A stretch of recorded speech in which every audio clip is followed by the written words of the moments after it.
High, hello, welcome to Books and Brain Nursing Classes. Books and Brain Nursing Classes থেকে আপনাদের হার্দিক শুভেচ্ছা আর ভালোবাসা। এত ভালোবাসা, এত সাপোর্ট করার জন্য অনেক অনেক ধন্যবাদ। যুদ্ধের তারিখ অ্যান্ড সময়, ঘন্টা সব চলে এসেছে। আর কত ঘন্টা বাকি, কত মিনিট বাকি, কাউন্টেবল। তো যুদ্ধের জন্য আমি প্রিপেয়ার্ড, আপনাদেরকে প্রিপেয়ার করতে হবে। তো এই চান্সে কি করতে হবে? WBHRB ক্র্যাক করতে হবে। WBHRB যদি ক্র্যাক না করতে পারে, কিসের রাহুল স্যার আর কিসের এই books and brain nursing classes? তো পাশে থাকুন। WBHRB ক্র্যাক করার জন্য আমি আপনাদেরকে পুরো সাপোর্ট করে যাব। শুধু আপনাদের একটুখানি সাপোর্ট দরকার, তাহলেই WBHRB ক্র্যাক করতে পারবেন। আর WBHRB ক্র্যাক করার জন্য যা যা লাগবে, যা করার প্রয়োজন, সব আমি করে দেব। শুধু কমেন্ট বক্সে কমেন্ট করুন যে কি চাই আপনাদের, তাৎক্ষণিক আমি আপনাদের জন্য নিয়ে চলে আসবো। কিন্তু একটাই শর্ত, WBHRB ক্র্যাক করতে হবে। আর WBHRB ক্র্যাকের জন্য আমি 100,000% আপনাদের পাশে আছি। ওকে, তাহলে চলুন দেরি না করে স্টার্ট করি আজকের টপিক। এগেন একটা নতুন টপিক অ্যান্ড ইম্পর্টেন্ট টপিক, সেটা হচ্ছে MSN এর ওটি, মানে অপারেশন থিয়েটার রিলেটেড যে কোয়েশ্চেনগুলো রয়েছে। তো শুধু MSN বলবো না, কি বলবো তার সাথে আমি চেষ্টা করেছি একটুখানি মাইক্রোবায়োলজি, তার সাথে একটুখানি কি ফান্ডামেন্টাল অ্যাড করার। কিন্তু বেশিরভাগই আমি কি রেখেছি আপনার MSN থেকে, মেডিকেল সার্জিক্যাল নার্সিং থেকে। আর রেস্ট অফ কোয়েকশন, মানে কিছু কোয়েকশন আমি অন্যান্য সাবজেক্ট থেকে, যারা কমপ্লিট একটা প্যাকেজ হয়ে যায়। তাহলে চলুন ফার্স্ট কোয়েকশন স্টার্ট করি। ফার্স্ট কোয়েকশন কি বলেছে? What is the primary purpose of the holding area in OT? Option number 1, recovery from anesthesia, pre-op preparation like IV insertion or monitoring, then sterilization of instrument, store surgical supplies. তো উত্তর কি হবে? উত্তর হবে pre অপ preparation. Pre অপ preparation মানে ওটিতে ঢোকানোর আগে প্রি অপ রাখা হয়, এবং ওটির পর কি থাকে? পোস্ট অপ থাকে। Okay fine. তো প্রি অপে আমাদের কি দেখতে হয়? মনিটরিং করতে হয়। কি মনিটরিং করতে হয়? অল দ্য ভাইটালস, কি ডকুমেন্টস রয়েছে না রয়েছে, ইচ এন্ড এভরিথিং, কনসেন্ট রয়েছে কিনা, ফ্যামিলি মেম্বার ইনফর্ম রয়েছে কিনা, বা ওটির বাইরে ওয়েট করছেন কিনা, সার্জেন রেডি হয়েছেন কিনা, স্ক্রাব নার্স রেডি হয়েছেন কিনা, সার্কুলেটিং নার্স রেডি হয়েছেন কিনা, বা যা যা ইনস্ট্রুমেন্ট প্রয়োজন সবকিছু। তো এইসবের আগে কি করতে হবে? তার সাথে পেশেন্টের ভাইটালসটা চেক করতে হবে। আর পেশেন্টের যাবতীয় ট্রিটমেন্ট লাইক আইভি ইনসেশন করে রাখতে হবে, কোন গেজ আইভি ইনসেশন করতে হবে, বা টোটালি পেশেন্টকে কি করতে হবে? প্রিপেয়ার করতে হবে। ওকে, তো উত্তর অপশন নাম্বার বি, সেটা হচ্ছে pre of preparation like IV insertion and monitoring. Okay, then next question. The absence of pathogenic microorganism is called. তো absence of pathogenic microorganism, তো সেটাকে কি বলে? অ্যাসেপসিস, নাকি অ্যানারোবিক, নাকি ব্যাকটেরিওস্টেটিক, নাকি ইনফেকশন? তো আমরা সবাই জানি সেটা হচ্ছে asepsis. Asepsis means absence of pathogenic microorganism. Okay, the next question is a question number 3, ফুমিগেশন। আমরা সবাই জানি ফুমিগেশন সবচেয়ে বেশি ভাইরাল হয়েছিল কিসের সময়? সেটা হচ্ছে ডিউরিং কোভিড। আমরা ফুমিগেশন শব্দটার সাথে ভীষণভাবে পরিচিত। ফুমিগেশন, আইসোলেশন, ঠিক আছে, ইনকুবেশন পিরিয়ড, এই ওয়ার্ডগুলোর সাথে। তো ফুমিগেশন ইজ ইন ওটি ইজ ইউজ ফর, কিসের জন্য ইউজ করা হয় ফুমিগেশন? ফর স্টেরিলাইজেশন, নাকি ডিসইনফেকশন, নাকি রিডিউসিং এয়ার বোন কন্টামিনেশন বা কন্ডাকশন, আর ওয়েস্ট ডিসপোজাল। ওকে, তো উত্তর কি হবে? ফুমিগেশন সবসময় কি করা হয়? ইচ এন্ড এভরি কর্নারকে কি করা হয়? জীবাণুমুক্ত করা হয়, স্পেশালি এয়ার, যে ভেতরে এয়ারটা রয়েছে। ওকে, তো অলওয়েজ কি হবে? Reducing airborne contamination. এয়ারবোন দ্বারা যেসব কন্টামিনেশন যেন না হয়, যে স্টেরাইল ইনস্ট্রুমেন্ট গুলো করা হবে, বা যে স্টেরাইল টিল তৈরি হবে, সেটা যেন আনস্টেরাইল না হয়, বা মাইক্রো অর্গানিজম যেন না থাকে। সেই কারণে কি করতে হয়? ওটির ভেতরটাকে ভালো করে স্টেরাইল করতে হবে, বা জীবাণুমুক্ত করতে হয়। কিসের দ্বারা? সেটা হচ্ছে ফুমিগেশনের দ্বারা। ওকে, ওকে, তাহলে চলুন নেক্সট কোয়েশ্চেন, সেটা হচ্ছে which door are preferred for an OT? ওটিতে নর্মাল দরজা থাকে না, ঠিক আছে? তো কি দরজা প্রেফার করা হয়? হিন হিন দরজা মানে ডোর, নাকি স্লাইডিং ডোর, নাকি রিভলভিং ডোর, ট্রান্সটাইল ডোর? ওকে, তাহলে চলুন উত্তর দেখে নিই, সেটা হবে স্লাইডিং ডোর। তো স্লাইডিং ডোর আমরা সবাই জানি, এখন আরো অ্যাডভান্স চলে এসেছি, সেটা হচ্ছে সেন্সিটিভ থাকে, সেন্সার লাগানো থাকে। যেই সেন্সারের কি হয়? আমাদের প্রবেশের সময় হয় বা আমরা ঢোকার সময় হয়, সেন্সর সেটাকে ক্যাচ করে নেয়, দিয়ে দরজা ওপেন করে দেয়। এই ধরনের দরজা এখন অপারেশন ওটিতে ইউজ করা হয়। আর সেটা কি থাকে, sliding door, side to side খোলা হয়, সেই কারণে এটাকে স্লাইডিং ডোর বলা হয়। ওকে, চলো next number question, question number 5, haematoma means, haematoma means is the blood in the chest, বুকের ভেতর ব্লাড, নাকি ক্লট ফর্মিং সোলিং, নাকি অক্সিজেন ডেফিসিয়েন্সি, নাকি ব্যাকটেরিয়াল ইনফেকশন। তো হেমাটোমা মিন্স ব্লুইশ ডিসকালেশন বা ব্ল্যাকিশ ডিসকালেশন অফ দ্য স্কিন।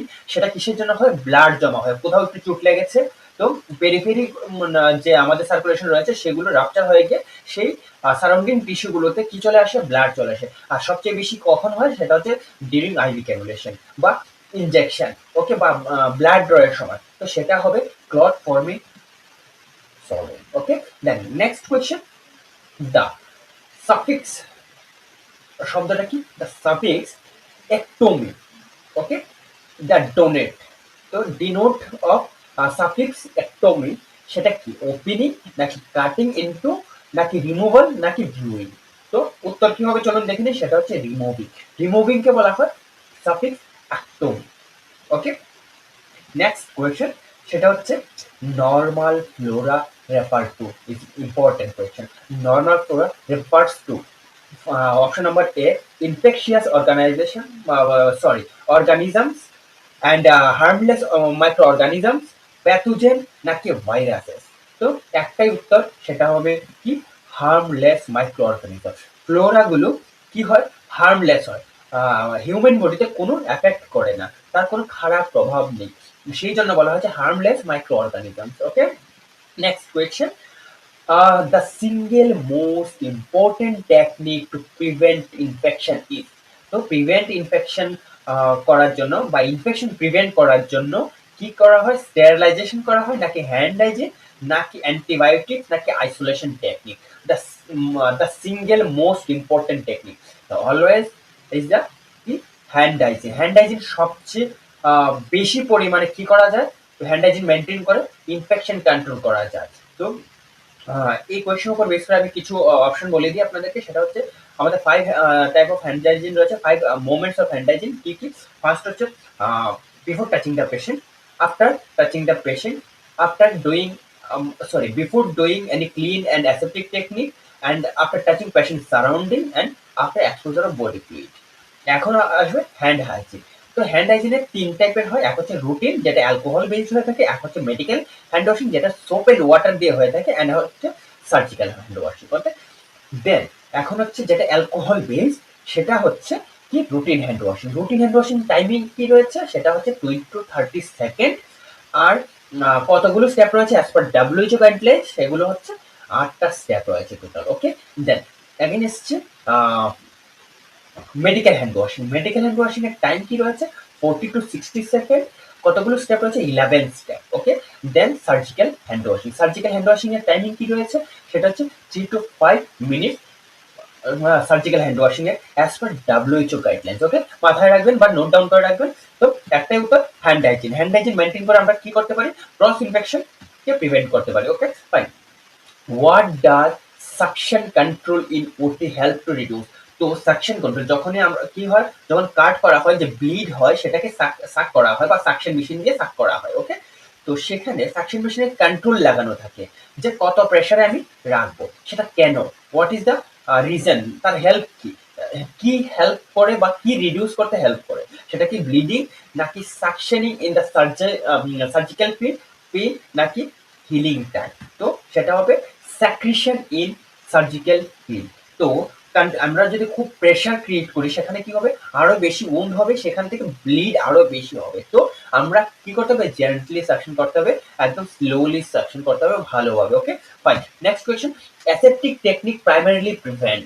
তো অ্যাসেপ্টিক টেকনিক কিসের জন্য, প্রাইমারিলি কি টেকনিক প্রিভেন্ট করে, সেটা হচ্ছে টিস্যু গ্রোথ, নাকি মাইক্রো অর্গানিজম কন্টামিনেশন, নাকি অ্যানেস্থেসিয়া রিয়াকশন, নাকি ব্লাড লস। তো অ্যাসেপ্টিক টেকনিক অলওয়েজ মাইক্রোবায়োলজির পার্ট, তো micro organism contamination. Okay, next 11 number question, which nurse assist directly at the sterile pad. Important question, কোন নার্স, দুটোই nurse রয়েছে, সেটা হচ্ছে সার্কুলেটিং নাকি স্ক্রাব নার্স।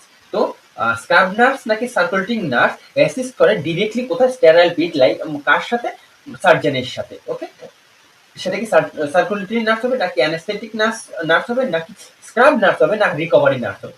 তো রিকভারি নার্স তো হবেই না, রিকভারি নার্স অলওয়েজ পোস্ট অফের সাথে কাজ করে, and circulating nurse and scrub nurse তো অলওয়েজ স্টেরাইল ফিল্ডে যে কাজ করে সেটা হবে স্ক্রাব নার্স। ওকে, আর সার্কুলেটিং এর কে যে হেল্প করে ডকুমেন্টেশন থেকে শুরু করে বা ইনস্ট্রুমেন্ট থেকে শুরু করে সবকিছু, সেটা হচ্ছে circulating nurse. Okay, that's 12 number question. Which monitor is used to check oxygen saturation? এই কোয়েশ্চেনের সাথে আমি আরো একটা কোয়েশ্চেন বলবো, তো সেটা আমরা সবাই জানি, সেটা হচ্ছে পালস অক্সিমিটার। যে অপশনগুলো রয়েছে তার মধ্যে 2023-এ এমসি একটা কোয়েশ্চেন এসেছিল, সেটা হচ্ছে পালস অক্সিমিটার দিয়ে কি চেক করা যায়। কোয়েশ্চেন নাম্বার অপশন নাম্বার 1 ছিল স্যাচুরেশন, সেকেন্ড অপশন ছিল বিপি, থার্ড অপশন ছিল পালস, অ্যান্ড ফোর্থ অপশন ছিল option number A and option number C. তো মোস্ট অফ দ্য ক্যান্ডিডেট কি করেছে, যখনই কি জিজ্ঞেস করেছে, পালস অক্সিমিটার জিজ্ঞেস করেছে, চোখ বন্ধ করে কি করে দিয়েছে, স্যাচুরেশন টিক করে দিয়েছে, কিন্তু উত্তর রং ছিল। কেন? কারণ সেখানে পালস, আমরা পালস অক্সিমিটার দিয়ে কি চেক করতে পারি, স্যাচুরেশন উইথ পালস, পালসের অপশন ওখানে থাকে। ওকে, তো আমি এই কোয়েশ্চনটা কেন বললাম বা এই কথাগুলো কেন বললাম, তার কারণ হচ্ছে টোটাল কোয়েশ্চেনটা পড়তে হবে, তার সাথে প্রত্যেকটা অপশন আমাদেরকে পড়তে হবে, না হলে ইজি কোয়েশ্চেন আমাদের হাতছাড়া হয়ে যেতে পারে। তার কারণ হচ্ছে যারাই কোয়েশ্চেন সেট করছেন তারা এক দুটো কোয়েশ্চেন তো একটু ট্রিকি দেবেই, ইজি বাট ট্রিকি। ওকে, তো নেগেটিভ মার্কিং যেন না হয় সেই দিকে আমাদের লক্ষ্য রাখতে হবে। ওকে, দুটো কোয়েশ্চেন অ্যাটেম্প কম করেছেন, নো ইউ বা নো প্রবলেম, ঠিক আছে। তো প্রবলেম কিছু হবে না, প্রবলেম কিছু হবে, দুটো কোয়েশ্চেন ভুল করেছেন কিন্তু দুটো কোয়েশ্চেনই, সরি, দুটো কোয়েশ্চেন অ্যাটেম্প করে নিয়ে তাতে 2 মার্ক কমেছে, যদি আমি 1 মার্ক করে ধরি।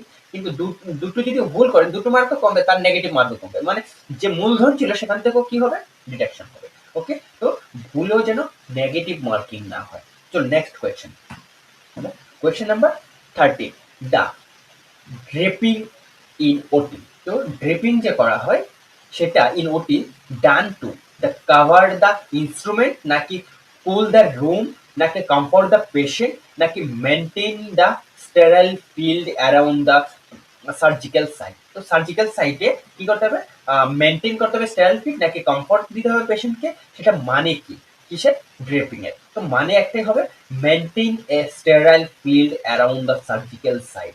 ওকে, সার্জিক্যাল সাইটটাকে আমাদের কি করতে হবে, আমাদের মেনটেন রাখতে হবে স্টেরাইল ফিল্ডটাকে। ওকে, দ্যাট প্রপার পজিশনিং, কিসের proper positioning on the table prevent. তো আমরা কি করেছি, ওটি টেবিলে পেশেন্টকে নিয়ে এসেছি, ঠিক আছে ফাইন। তো টেবিলে নেওয়ার পর আমাকে পজিশনিংটা ভালো করে দেখতে হবে, কেন, কি প্রিভেন্ট করার জন্য, pressure sore and nerve damage নাকি ফাস্টার সার্জারি নাকি লস দ্য ব্লিডিং, মানে ব্লিডিং কে রিডিউস করার জন্য নাকি নান অফ দ্য অ্যাবাভ, নাকি উপরের মধ্যে কোনটাই নয়। তো সেটা একটাই হবে।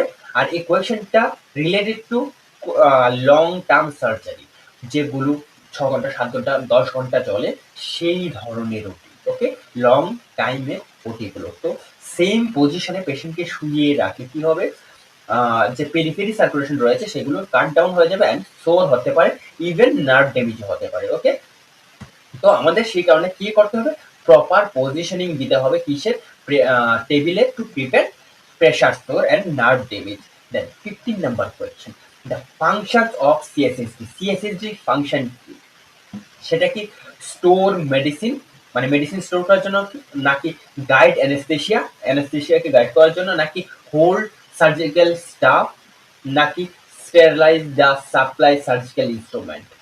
তো উত্তর একটাই, sterilize the supply surgical instrument. যে সার্জিক্যাল ইনস্ট্রুমেন্ট গুলো আমরা কি করব, ইউজ করব, সেগুলোকে স্টেরাইল করার জন্য কি ইউজ করা হয়, CSSD. Okay, then next question, question number 16, the sterile team member can touch, কি লিখেছে, a sterile team member can touch cleaning instrument only, শুধু ক্লিন ইনস্ট্রুমেন্ট গুলোকে টাচ করতে পারবে, নাকি স্টেরাইল ফিল্ড, নাকি non sterile area with the gloves, with the gloves, gloves পরে non sterile জায়গা তো কি করতে পারবে, সে টাচ করতে পারবে, নাকি পেশেন্টস ক্লথ। তো উত্তর কি হবে, উত্তর হবে অলওয়েজ কি স্টেরাইল ফিল্ড। যেহেতু স্টেরাইল টিম, স্টেরাইল ফিল্ড ছাড়া সে কোথাও টাচ করতে পারবে না, কারণ আনস্টেরাইল হয়ে যাবে, ইনফেকশন সোর্স বেড়ে যাবে, মাথায় রাখবেন। Okay, then next question, what is the role of circulating nurse? যে সার্কুলেটিং নার্স রয়েছে তার রোল কি, জাস্ট একটু আগে বলেছিলাম, the prepare the sterile field, document and bring the supply during the surgery, নাকি পারফর্ম অ্যানেস্থেসিয়া, নাকি সুইচার দ্য উন্ড? তো উত্তর একটাই, document and bring supplies during surgery. Okay, next question, question number 80, which solution is commonly use for screen preparation? তো screen প্রিপারেশনের জন্য কোন solution use করা হয়? তো আগে যাই কনসেপ্ট ছিল পুরনো, এখন ডে বাই ডে আমরা ডেভেলপ হচ্ছি, তো কনসেপ্ট চেঞ্জ হচ্ছে, আমরা অত্যাধুনিক টেকনিকে যাচ্ছি। সেটা কি নর্মাল স্যালাইন দিয়ে ক্লিন করতে হয়, নাকি আয়োডিন, নাকি অ্যান্টিসেপটিক, নাকি স্টেরাইল ওয়াটার, না অ্যালকোহল অনলি? তো আয়োডিন, যারাই জানেন না, আয়োডিন হচ্ছে আমাদের কি, বিটাডিন। ওকে, তো আয়োডিন হচ্ছে বিটাডিন, বিটাডিনের মধ্যে কি থাকে, আয়োডিন থাকে। ওকে, নাকি অ্যান্টিসেপটিক, মানে স্ক্রিন প্রিপারেশন অ্যান্টিসেপটিক থাকে যার মধ্যে সিএইচজি, ক্লোরোহেক্সিডিন গ্লুকানেট থাকে। ওকে, তার পার্সেন্টেজ রয়েছে 1%, 2%, 4%। তো as per institution, as per guidelines কি সেটা ইউজ করা হয়। ওকে, তো ওপেন যদি ওন্ড হয়ে থাকে স্ক্রিন প্রিপারেশন, যেখানে ওপেন ওন্ড সেখানে আয়োডিন ইউজ করা যায় না। যদি কন্টামিনেটেড ওন্ড হয়ে থাকে তাহলে আয়োডিন ইউজ করা যাবে, মানে বিটাডিন। আর otherwise remaining rest of all কি ইউজ করা হয়, অ্যান্টিসেপটিক, মানে সিএইচজি, ক্লোরোহেক্সিডিন গ্লুকোনেট। ওকে, তো উত্তর কি হবে, সব রেস্ট অফ সব ভুল হবে, একটা অপশন ছাড়া, সেটা হচ্ছে আয়োডিন অ্যান্ড অ্যান্টিসেপটিক। সেই কারণে আমি দুটো অপশন রেখেছি, আয়োডিন রেখেছি অ্যান্ড অ্যান্টিসেপটিকও রেখেছি। Okay, next question, question number 19, the process of removing all the micro organism including spore is, the process কি বলেছে, process of removing all the micro organism, মানে কোনো একটা ইনস্ট্রুমেন্ট থেকে সব ধরনের মাইক্রো অর্গানিজম এবং তাদের স্পোরগুলিকেও কি করা যায়, রিমুভ করা যায়, কিসের দ্বারা? সেটা কি স্যানিটাইজেশন, নাকি স্টেরিলাইজেশন, নাকি ডিসইনফেকশন, নাকি ক্লিনিং? তো উত্তর কি হবে, একটাই উত্তর, সেটা হচ্ছে স্টেরিলাইজেশন। স্টেরিলাইজেশনে কি করা হয়, micro organism and including the স্পোরকে রিমুভ করা হয়। আর যদি ডিসইনফেকশন বলা হয় তাহলে অল দ্য মাইক্রো অর্গানিজমকে কি করা যায়, রিমুভ করা যায়, অ্যাকসেপ্ট স্পোর, স্পোরকে কি করা যায় না, মারা যায় না। Okay, question number 20, what instrument help deliver anaesthesia in OT? তো কোন ইনস্ট্রুমেন্ট ওটিতে অ্যানেস্থেসিয়া ডেলিভার করে থাকে, সেটাকে কি বলা হয়, ইনফিউশন পাম্প, বয়েলস অপারেটরস, নাকি ডিফিব্রিলেটর, নাকি সাকশন টিউব? তো এটা হচ্ছে আমাদের এই এপিসোডের লাস্ট কোয়েশ্চেন। আমরা আরো ওটির উপর দুটো এপিসোড নিয়ে আসবো। আমি খুব তাড়াতাড়ি আমি চেষ্টা করছি আপনাদের সামনে ভিডিও নিয়ে আসার, যেন আপনাদের পরীক্ষার আগে হেল্প হয়ে যায়। আর যারা যারা বিএসসি এক্সাম দিচ্ছেন তাদের জন্য আমি বিফোর এক্সাম, মানে এক্সামের আগের দিন একটা ভিডিও নিয়ে আসবো, যে কি করে কোয়েশ্চেন অ্যাটেম্প করবেন, কি করে নেগেটিভ মার্কিং থেকে বাঁচতে হবে, বা নেগেটিভ যে অপশনগুলো রয়েছে সেগুলোকে দূর করা যাবে, বা কি প্রসেসে আনসারকে আনসার করলে আপনি বেশি গেইনার হবেন, বা কি ধরনের ট্রিক ইউজ করে এক্সামিনাররা, বা যারা পেপার সেট করে। তো সেই ফাঁদগুলোতে যেন আপনি না পাড়া দিতে চান, বা যেন না ঢুকতে চান, তো কি করতে হবে, আমার সেই এপিসোডটা দেখতে হবে, সেই ভিডিওটা দেখতে হবে। তাহলে কি হবে, আপনি সেই জায়গাগুলোতে মার্ক ক্যারি করতে পারবেন, অ্যাকসেপ্ট। তো ডিক্রিজের বদলে কি হবে, ইনক্রিজ হবে কি, মার্ক। তো মার্ক কমে যাওয়ার বদলে মার্ক বেড়ে যাবে যদি সেই ভিডিওটা দেখেন। আমি ইচ এন্ড এভরিথিং, কোথায় কি ফল্ট হতে পারে, কোথায় কি করবেন, মানে ডু অ্যান্ড ডোন্ট, আমি দুটোই আলোচনা করবো। ওকে, ফাইন। দেন উত্তর একটাই হবে, সেটা হচ্ছে বয়েলস অপারেটর। বয়েলস অপারেটর দিয়ে কি করা হয়, কি করা হয়, ডেলিভার করা হয় কি, অ্যানেস্থেসিয়া ইন ওটি। তো ভিডিও যদি ভালো লেগে থাকে প্লিজ একটা শেয়ার এন্ড সাবস্ক্রাইব করে দেবেন, তার সাথে বেল আইকন প্রেস করে দেবেন, যখনই আমি ভিডিও আপলোড করবো ইন্টারেস্টিং ভিডিও যেন আপনার কাছে ইমিডিয়েটলি পৌঁছে যায়। ঠিক আছে, তাহলে দেরি না করে চলুন এক্ষুনি একটা সাবস্ক্রাইব করে দিন, আর তার সাথে লাইক আর একটা কমেন্ট, আর তার সাথে বেল আইকনটা প্রেস করে দিন। ওকে, সবাই ভালো থাকবেন, সুস্থ থাকবেন।